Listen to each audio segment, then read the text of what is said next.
setiap hari Jumat yang sangat ditekankan untuk dibaca oleh setiap muslim adalah surah Al-Kahfi. Surah Al-Kahfi ini adalah asas keyakinan bagi seorang muslim. Setiap Jumat kita disuruh baca. Bahkan kata Nabi SAW, siapa yang membaca Al-Kahfi di malam Jumat, Allah akan berikan cahaya antara dia dengan Ka'bah. Kemudian dalam riwayat lain, siapa yang membaca Al-Kahfi di hari Jumat, dia akan selamat dari fitnah Dajjal. Di Al-Kahfi apa yang sedang diceritakan?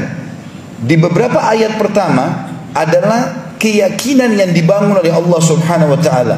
Bagaimana seseorang muslim yakin Al-Quran ini benar, lalu berpegang teguh pada apa yang ada di dalamnya, baik informasi ataupun hukum-hukum yang sudah terjadi sebelumnya, yang sedang terjadi di zaman sekarang, dan yang akan terjadi di masa akan datang.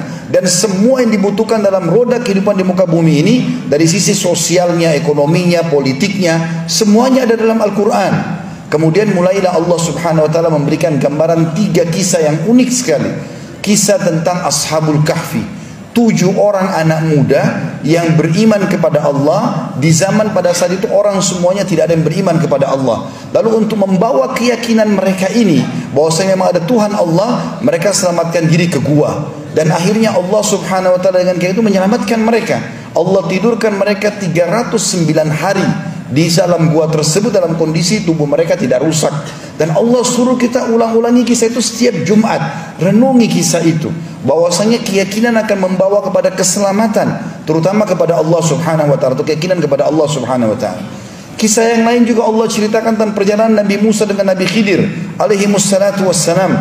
Bagaimana Nabi Musa alaihissalam pada saat berkata, saya adalah orang terpintar atau yang paling memahami hukum Allah di muka bumi. Maka Jibril alaihissalam datang pada saat itu menyampaikan, hai Musa, bukan kau orang yang paling mengetahui hukum Allah, tapi masih ada hamba Allah yang mengetahui, dan Allah menyuruh kau mencarinya. Maka mulailah diceritakan dalam surah Kahfi bagaimana Musa alaihissalam jalan mencari Khidir. Lalu pada saat bertemu dengan Khidir, dia minta, semoga engkau bisa mengajarkan kepadaku ilmu yang Allah ajarkan kepadamu. Apa kata Khidir? Tentang masalah pondasi keyakinan. Boleh kau belajar dengan aku, tapi dengan syarat, jangan bertanya apa yang aku lakukan sampai aku yang jelaskan. Maka kata Musa, baik, saya ingin, saya boleh jalankan itu. Kata Khidir, bagaimana kau bisa meyakini itu atau menjalani itu sementara kamu sendiri tidak akan bisa sabar melihat sesuatu yang belum pernah masuk di benak kamu. Dia mengatakan, saya coba bersabar. Maka terjadilah sesuatu yang unik pada saat itu. Dalam Al-Quran dan surah Kahfi diceritakan, Khidir naik di atas sebuah kapal dengan Musa alaihi wassalatu wassalam. Lalu tiba-tiba Nabi Khidir membolongi kapal-kapal pelayan, padahal mereka orang miskin. Lalu Musa bertanya, hai Khidir, kenapa kau bolong-bolongin kapalnya para nelayan ini? Apa dosa mereka? Bukankah mereka orang miskin? Kata Khidir, bukankah sudah saya katakan jangan kau tanyakan apa yang saya lakukan sampai saya jelaskan? Maka kata Musa, baiklah, saya minta maaf. Lalu berjalan lagi sebentar, beberapa langkah, turun di sebuah lembah atau di sebuah kota atau sebuah desa. Tiba-tiba Nabi Khidir menangkap seorang anak kecil lalu membunuhnya. Maka Musa AS bertanya lagi, bagaimana bisa kau bunuh seorang anak kecil yang belum berdosa, belum balik? Kata Khidir, bukankah sudah saya katakan, kalau kau jangan kau tanyakan apa-apa yang belum saya jelaskan. Kalau saya sudah jelaskan baru kau bertanya, baru kau ambil ilmunya. Maka kata Musa, baiklah, mulai sekarang saya tidak akan bertanya lagi. Sampai mereka berjalan, diringkaskan ceritanya dalam Al-Quran itu, bahwasanya mereka mampir di sebuah negeri atau sebuah kota. Lalu Nabi Khidir dan Nabi Musa minta tolong untuk nginap di kota itu. Di zaman dulu sebuah kota dibuatin sebuah benteng yang besar, ada pintu gerbang, mereka tidak bisa keluar dan masuk kecuali dengan izin pemilik benteng tersebut. Maka pada saat itu pun mereka menolak, karena Musa dan Khidir dianggap orang asing di situ. Mereka tidak mau kedua orang ini nginap di situ. Maka yang terjadi, Khidir pun pada saat mau keluar melihat ada tembok mau rubuh, oleh Nabi Khidir disentuh tembok tersebut, tiba-tiba jadi bagus kembali. Nabi Musa AS cuma kasih masukan saja, lalu berkata, wahai Khidir, kalau kau mau, cukuplah perbaikan tembok ini, kita minta sebagai balasan jasa supaya kita diizinkan nginap di tempat ini.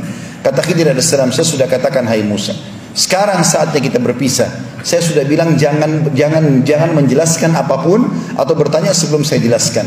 Maka kata Khidir, maka sekarang saya akan jelaskan kepadamu kenapa saya lakukan ketiga perbuatan tersebut yang membuat kau tadi kaget itu. Yang pertama, saya membolongi kapal-kapal para nelayan yang miskin itu karena Allah telah memberikan kepada saya mukjizat, berita, karena Khidir AS juga seorang nabi, bahwasanya di situ ada raja zalim yang suka mengambil secara paksa kapal-kapal nelayan. Dan kalau dia melihat ada bolongan saja sedikit, dia tidak akan mengambil kapal tersebut.